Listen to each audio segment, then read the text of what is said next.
Personal finance की दुनिया इतनी आसान नहीं होती है जितना कि लोग समझ लेते हैं। क्यों?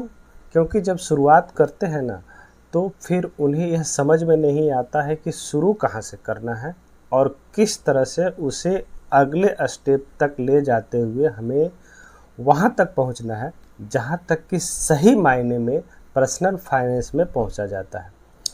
तो बेसिकली इसमें होता क्या है ना, लोग फाइनेंस को समझ लेते हैं, बस पैसा कमाया और बैंक में जमा कर दिए, कुछ ज़मीन खरीद लिए, काम ख़त्म। इतना ही तक नहीं सीमित है आपका पर्सनल फाइनेंस। पर्सनल फाइनेंस की दुनिया बहुत ही इनलार्ज है, बहुत बड़ा है, लेकिन उसे हम लोग शॉर्ट फॉर्म में आज समझेंगे कि किस तरह से आप छोटे उपाय करके भी आप अपने पर्सनल फाइनेंस को सही तरीके से ठीक कर सकते हैं। इसी पर आधारित आज वीडियो रहेगा। आइए आज हम लोग चर्चा करते हैं इस बारे में कि पर्सनल फाइनेंस सही रूप से किस तरह से किया जाता है, ताकि आगे आने वाले समय में हमको किसी तरह का दिक्कत का सामना न करना पड़े। सबसे पहला स्टेप जो आता है इसमें, जो कि आप सभी को, हम सभी को लेना चाहिए, वह है अपने आप को सबसे पहले सिक्योर कीजिए, सुरक्षा कीजिए। मैं बहुत सारे लोगों को देखता हूँ ना कि जैसे एक 4 व्हीलर खरीदे, 2 व्हीलर खरीदे, है ना, तो यहाँ पर ये लोग तुरंत इंश्योरेंस निकालते हैं गाड़ी का, लंबे समय के लिए, 5 साल के लिए, 10 साल के लिए, और जैसे ही एक्सपायर होता है इनकी पॉलिसी, रिन्यू भी तुरंत करवा लेते हैं। इसमें कोई डाउट नहीं होता है, खास करके 4 व्हीलर के केस में आप देखेंगे तो इसमें 2 कंडीशन है। पहला, लोग सोचते हैं कि चालान कट जाएगा इसलिए इंश्योरेंस ले लेते हैं, और दूसरा, कुछ लोग जागरूक होते हैं, जो अच्छे लोग होते हैं, वो सोचते हैं कि चलो भाई किसी तरह का कुछ नुकसान हुआ हमारे व्हीकल में तो उसका रिपेयरिंग का खर्च भी निकल जाएगा। दोनों कंडीशन सही है, लेकिन जो सबसे ज़्यादा इंश्योरेंस खरीदते हैं इस कैटेगरी में, 2 व्हीलर और 4 व्हीलर कैटेगरी में, वो है सिर्फ और सिर्फ डर के कारण। ट्रैफिक वाला पकड़ लेगा, ये पकड़ लेगा, फाइन कर देगा, इसलिए वो लोग इंश्योरेंस लेके आते हैं। अगर यही क्राइटेरिया आपके ऊपर भी लागू हो जाए ना, तो आप अपना इंश्योरेंस भी ज़रूर निकालेंगे। राह चलते हुए बोलेगा दिखाओ आपने इंश्योरेंस लिया।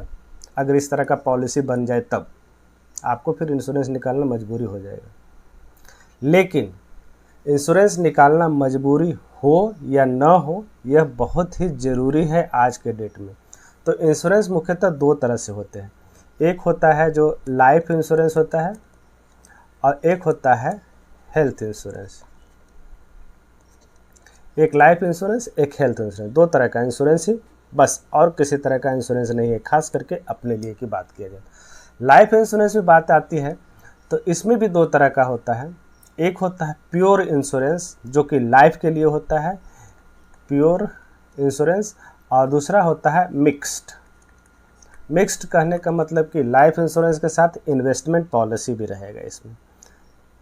मिक्स्ड में लाइफ और प्लस इन्वेस्टमेंट, जो कि ज़्यादातर आज के इंडोमेंट प्लान के नाम से जाना जाता है, जैसे कि LIC वगैरह की बात करते हैं। यहाँ पर मैं किसी का बुराई नहीं कर रहा हूँ, क्योंकि LIC अपने आप में एक अच्छा प्रोडक्ट है, लेकिन क्या आपके लिए वह सूटेबल है या नहीं, यह आपको डिसाइड करना है। तो फिर इंश्योरेंस में कहाँ जाना है? प्योर इंश्योरेंस कौन सा है? Term insurance.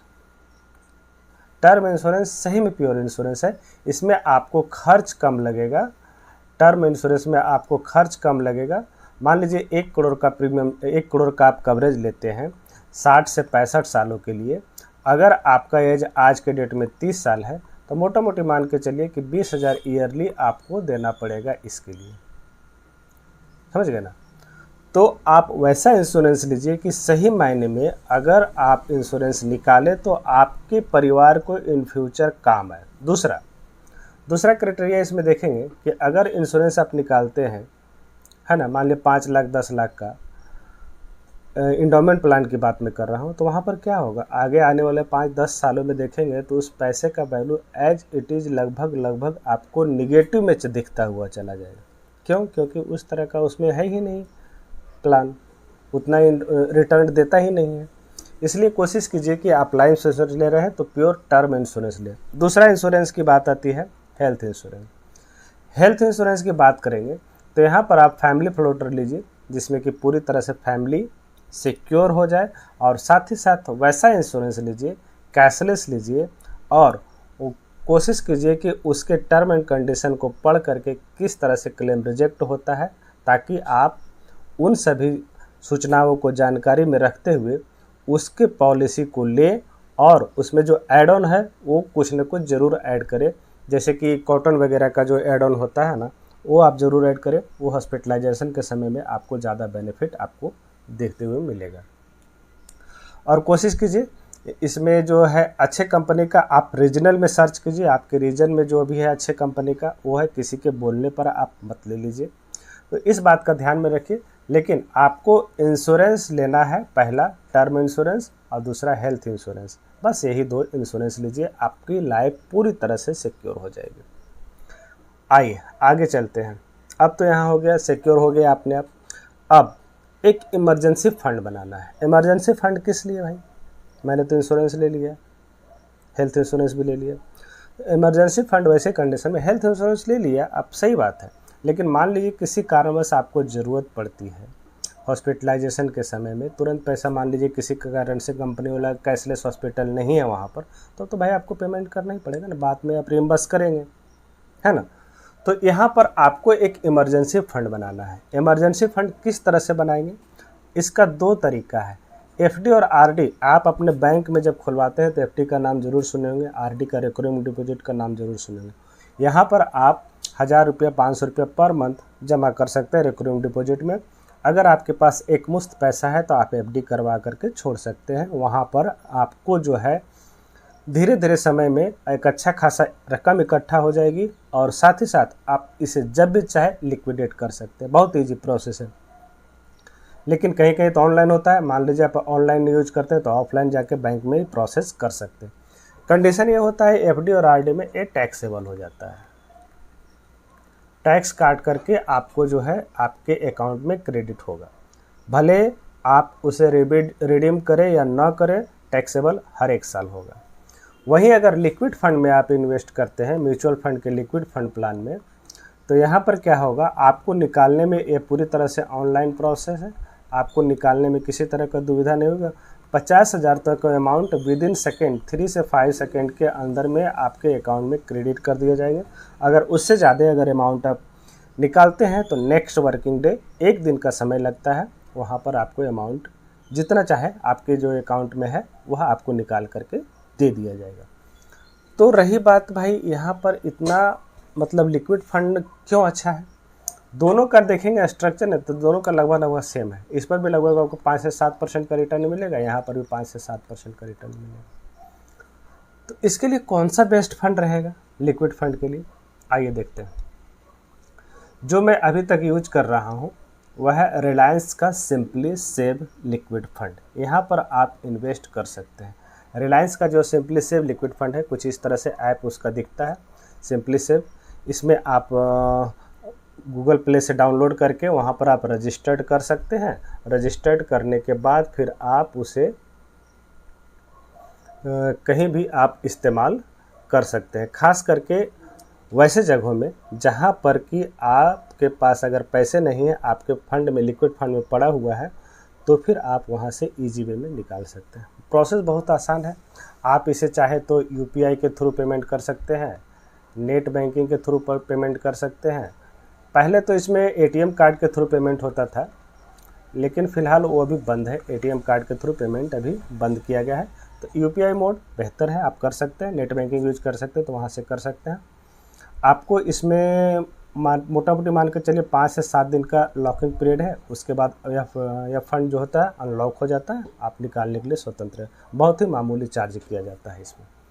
तो ठीक है, आप रिलायंस का simply save liquid fund use कर सकते हैं। यह बहुत आसान है यूज करने में, खास करके देखा जाए तो। अगर नहीं तो आप जिस म्यूचुअल फंड का कर रहे हैं सभी का लिक्विड फंड रहता है, आप किसी का भी यूज कर सकते हैं। इसमें किसी तरह का दिक्कत वाली बात नहीं होती है। अब सबसे पहले प्रोटेक्ट कर लीजिए अपने आप को, इमरजेंसी फंड बना लिए।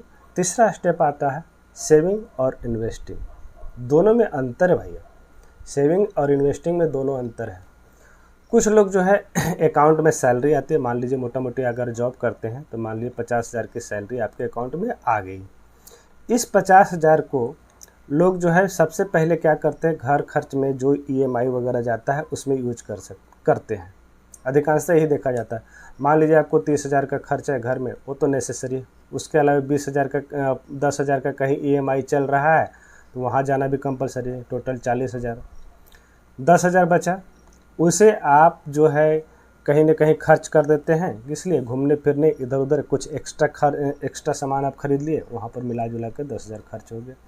बहुत सारे लोग ऐसे रहते हैं कि यहाँ पर भी नहीं बच पाता है, उल्टा लोन लेना पड़ता है, कहीं और से 10,000 रुपये इकट्ठा करते हैं, खर्च उनका बढ़ जाता है। लेकिन आपको करना क्या है कि जैसे ही आपकी सैलरी आए तो सबसे पहले आप सेविंग अकाउंट में 2 सेविंग अकाउंट रखिए, 2 या 3 कोई दिक्कत नहीं है। वहाँ से 10,000 15,000 आप अलग कर दीजिए। या तो सेविंग अकाउंट नहीं खोलना है तो पीछे जो लिक्विड फंड अभी चर्चा किया था ना, वहाँ सीधे ट्रांसफ़र कर दीजिए यूपीआई से, कोई दिक्कत नहीं है। वहाँ 10,000 ट्रांसफ़र कर दीजिए, उसके बाद सोचिए कि उस फंड पैसे को क्या करना है। वहाँ पर 10,000 ट्रांसफ़र कर दिए, आपके पास 40,000 है। अब 40,000 बचा करके इसी में आप खर्च चलाइए, घर खर्च जो भी ईएमआई देना है उसमें चलाइए, बेहतर हो जाएगा। तो सेविंग कहने का मतलब कि कुछ लोग पैसा बैंक में छोड़ देते हैं, 10,000 20,000 करते करते करते करते आप देखेंगे तो इनके बैंक अकाउंट में ही लगभग मोटा मोटी मान के चलिए कि 8 से 10 लाख रुपया जमा रहता है। 8 से 10 लाख रुपया से ज़्यादा जमा रहता है बैंक में, सेविंग अकाउंट में। वहाँ पर आपको कितना मिलता है? मुश्किल से 2.5% से 3% के आसपास इंटरेस्ट मिलता है। इससे अच्छा तो कम से कम बैंक में ऑटो स्वीप मोड है ना, वहाँ पर ऑटो स्वीप कर दीजिए। हाँ, टैक्स तो लगेगा आपको, लेकिन थोड़ा रिटर्न तो ज़्यादा बनेगा ना, कुछ तो कीजिए। तो सेविंग लोग यही समझ लेते हैं, बैंक अकाउंट में पैसा पड़ा है और उसे लोग सेविंग समझ लेते हैं। तो इससे होता क्या है ना कि आपका जो है परचेजिंग पावर धीरे धीरे कम होते जाएगा। जो पैसा आप रख रहे हैं, बैंक में रख रहे हैं, उससे आपका परचेजिंग पावर कम होते जाएगा। और बाद में ऐसा मालूम चलेगा ना कि इस पैसे को जो आप बचा रहे हैं, जिसे आप रख रहे हैं, उस समय आपको कम पड़ेगा और उल्टा हो सकता है कहीं न कहीं पैसे व्यवस्था करना पड़े, लोन लेना पड़ेगा जिस काम के लिए आप रख रहे हैं। इसीलिए दूसरा प्रोसेस अपनाइए, उसे आप पैसे को इन्वेस्ट कीजिए, सही जगह पर इन्वेस्ट कीजिए। कहाँ पर? मान लीजिए आप मोटा मोटी पैसा है, जिस रीजन में रह सकते हो सकता है, मान लीजिए बोलेगा कोई प्लॉट खरीद लो, फ्लैट खरीद लो, ठीक है, कोई दिक्कत नहीं, आप प्लॉट फ्लैट खरीद लीजिए आपके पास अगर उतना पैसा है तो। लेकिन आपके पास अगर पैसा नहीं है, छोटे अमाउंट है, तो छोटे छोटे जमा कीजिएगा ना। आप मान लीजिए 10,000 20,000 है तो उससे आप थोड़ी फ्लैट खरीद सकते हैं। आप कोशिश कर सकते हैं कि एक बार लोन ले ले 10 लाख या 20 लाख का, तो फिर आपको ईएमआई देना पड़ेगा, है ना। जितना का आप ईएमआई लीजिएगा, मान लीजिए 10% के अनुसार से लेते हैं, तो 5 से 10 साल से ऊपर जैसे कीजिएगा, आप ईएमआई 20 लाख का निकालेंगे तो वहाँ पर आपको लगभग मोटा मोटी मान के चलिए 10 लाख इंटरेस्ट और देना पड़ेगा। इस बात को ध्यान में रखिए कि आप ज़्यादा इंटरेस्ट का बर्डन न लें और वैसा काम करें जिससे कि किसी का तरह का दिक्कत ना हो। खास करके आप ज़मीन और फ्लैट खरीदते हैं तो किसी इमरजेंसी में आप ज़मीन का एक छोटा सा टुकड़ा बेचने में असमर्थ रहेंगे, फ्लैट का एक छोटा सा टुकड़ा बेचने में असमर्थ रहेंगे जब आपको ज़रूरत पड़ेगा। तो भाई इन्वेस्ट कहाँ करना है, सही तरीका क्या है इन्वेस्टमेंट का, आइए देखते हैं। सेविंग तो हो गया, आप बैंक अकाउंट में रख रहे हैं, उसे सेविंग करते हैं। इन्वेस्टमेंट जो है सिंपल, जो आज के प्रोसेस जो है उसे आप म्यूचुअल फंड में रखिए, म्यूचुअल फंड में इन्वेस्ट कीजिए। म्यूचुअल फंड में इन्वेस्टमेंट करने का 2 तरीका है, एसआईपी के जरिए जाइए या लमसम के जरिए जाइए। मान लीजिए आपके पास एक मुश्त पैसा है, 10 लाख रुपया पड़ा हुआ है, इसे आप 5 या 10 फंड में ट्रांसफ़र कर दीजिए। या तो उससे भी डर लगता है तो आप उसी फंड का लिक्विड फंड में 1-1 लाख रुपया ट्रांसफ़र कर दीजिए। वहाँ से आप सिस्टमेटिक ट्रांसफ़र प्लान के जरिए, एसटीपी प्लान के जरिए उसी फंड के स्कीम को चूज करते हुए आप वहाँ पर इन्वेस्ट कर सकते हैं। ये तो हो गई कि भाई 10 लाख रुपये मेरे पास पड़ा हुआ है। तब मान लीजिए कि मेरे पास 1,000 रुपये पर मंथ बच रहे हैं, 5,000 बच रहे हैं, 10,000 पर मंथ बच रहे हैं, तो भाई इसे भी इन्वेस्ट करना है तो इसे भी आप इन्वेस्ट कीजिए एसआईपी के जरिए। हर एक महीने इन्वेस्ट कीजिए। हर एक महीने इन्वेस्ट करने से क्या होगा, मार्केट के जो उतार चढ़ाव है ना, उससे आप बचे हुए रहेंगे। मान लीजिए कि अभी आपने 100 रुपया किसी का एनएवी था, वहाँ पर आपने 10,000 रुपये इन्वेस्ट किया, 10,000 इन्वेस्ट किया, तो आपको वहाँ पर जो यूनिट मिलेगा, मान लीजिए घट करके आ जाएगा 90 रुपीज़, वहाँ पर भी आप 10,000 इन्वेस्ट करते हैं, यहाँ पर आपको ज़्यादा यूनिट मिलेगा, है ना। तो इस बात को आप ध्यान में रखिए। मार्केट के उतार चढ़ाव को नज़रअंदाज करते हुए एसआईपी अगर आप कंटिन्यू करते हैं तो आगे आने वाले समय में आपको जो है वही जो है यूनिट जो जिस समय आप मार्केट नीचे गिरा हुआ था वहाँ पर आपको ज़्यादा बेनिफिट देखने को मिल सकता है। तो ठीक है, इस बात को आप गौर कीजिएगा। इसीलिए एसआईपी आप गिरते हुए मार्केट में बिल्कुल भी मत बंद कीजिए। बढ़ाइए तो नहीं, अगर आपकी इच्छा है बढ़ाने का तो बढ़ा सकते हैं, वैसे मार्केट में आपको ज़्यादा बेनिफिट होता है। लेकिन अगर बढ़ा नहीं सकते तो कम से कम रोकिए भी तो नहीं। ठीक है, इस बात को ध्यान में रखिए। इन्वेस्टमेंट आपको म्यूचुअल फंड में एसआईपी और लमसम के जरिए करना है। पैसा ज़्यादा हो गया, 50 लाख 60 लाख 1 करोड़ इकट्ठा हो गया, उसके बाद आप स्टॉक्स में इन्वेस्ट कीजिए। बहुत लोग क्या करते हैं, म्यूचुअल फंड ना जा करके सीधा स्टॉक में इन्वेस्ट करते हैं। शुरुआती दौर में हो सकता है कहीं टिप्स के आधार पर या कहीं कुछ यूट्यूब में वीडियो देखा, हो सकता है कहा तुक्का लग करके उनको अच्छा खासा रकम मिल गया। 10 लाख रुपये एक बार में लगाया, हो सकता है इस पर 20 लाख हो गया तुरंत ही। सोचेगा बहुत अच्छा स्टॉक मिला, हमको इसी तरह से करना है। एक बार 20 लाख झोंके, पता चला कि डाउन होकर के नीचे आ गया। क्यों? क्योंकि आपको स्टॉक्स में इन्वेस्ट करने के लिए सबसे पहला काम होना उसके बारे में जानकारी, स्टॉक्स के बारे में जानकारी होनी चाहिए। तभी आप उस स्टॉक्स में सही रूप से इन्वेस्ट कर चाहेंगे। वह स्टॉक क्यों ऊपर आया, क्यों नीचे गया, क्यों ऊपर नीचे हो रहा है, इसके बारे में आपको जानकारी होना चाहिए। तभी आप जो है स्टॉक्स में सही रूप से पैसा कमा पाएंगे, अन्यथा आप उसमें गंवा देंगे। इसलिए प्रॉपर जब तक कि नॉलेज ना हो तब तक आप डायरेक्ट स्टॉक में इन्वेस्ट मत कीजिए। दूसरा आता है लैंड और प्रॉपर्टी। अब देखिए आपके पास अच्छा खासा रकम इकट्ठा हो गया, 50 लाख 1 करोड़ हो गया, आप लैंड और प्रॉपर्टी में इन्वेस्ट कर सकते हैं, कहीं कोई डाउट नहीं है। क्यों? क्योंकि लैंड प्रॉपर्टी फ्लैट वगैरह खरीदने के लिए आपको एक मुश्त अच्छा खासा रकम की ज़रूरत पड़ती है।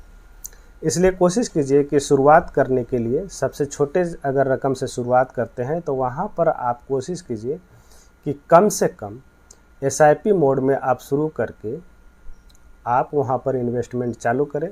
तभी जो है आपका पर्सनल फाइनेंस सही रूप से सही हो पाएगा, अन्यथा फिर आपको दिक्कत का सामना करना पड़ सकता है। तो ठीक है, सबसे पहले पर्सनल फाइनेंस के लिए आपको जो है यह गोल निर्धारित कर लीजिए कि हमको इतने पैसे बचा करके रखना है, एसआईपी के जरिए इन्वेस्ट करना है। सबसे पहले अपना टर्म इंश्योरेंस, हेल्थ इंश्योरेंस लेना है, लिक्विड फंड में इमरजेंसी फंड बना लेना है। उसके बाद एसआईपी के रूप में लगातार इन्वेस्ट करते जाना है जब तक कि आपका लक्ष्य पूरा ना हो जाए। तो ठीक है, आज की वीडियो के लिए इतना ही। वीडियो देखने के लिए